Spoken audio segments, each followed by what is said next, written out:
Hello guys, happy kitchen চ্যানেলে সবাইকে স্বাগত। আশা করি সবাই ভালো আছে। আজ আমি একদম গরমে প্রাণ জোড়ানো আমের লস্যি। প্রথমে আমি এখানে আমগুলো ছোট ছোট করে কেটে নিয়েছি। তারপর আমি এখানে যেহেতু 4 গ্লাস লস্যি করব বলে আমি 4 চামচ টক দই দিয়েছি, 2 চামচ চিনি দিয়েছি। চিনির পরিমাণ যে যেমন খায় তেমন দিতে পারো। তারপর আমি এখানে ছোট ছোট করে আম কেটে রাখা আমগুলো দিয়েছি, ফ্রিজের ঠান্ডা জল ও একটু বিট নুন দিয়ে এটাকে ব্লেন্ডার করে নিয়েছি।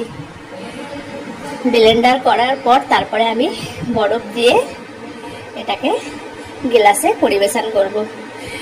তারপর একটু এলাচ ও জিরে মিক্সচারে ব্লেন্ডার করে তারপর আমি এটা উপরে একটু ছড়িয়ে দেবো। গাইজ, আমার চ্যানেলকে লাইক অ্যান্ড সাবস্ক্রাইব করে বন্ধুদের সঙ্গে শেয়ার করে দাও। আর যারা করেছো অতিরিক্ত শুভেচ্ছা, যারা করোনি প্লিজ প্লিজ প্লিজ আমার চ্যানেলকে লাইক অ্যান্ড সাবস্ক্রাইব করে দাও।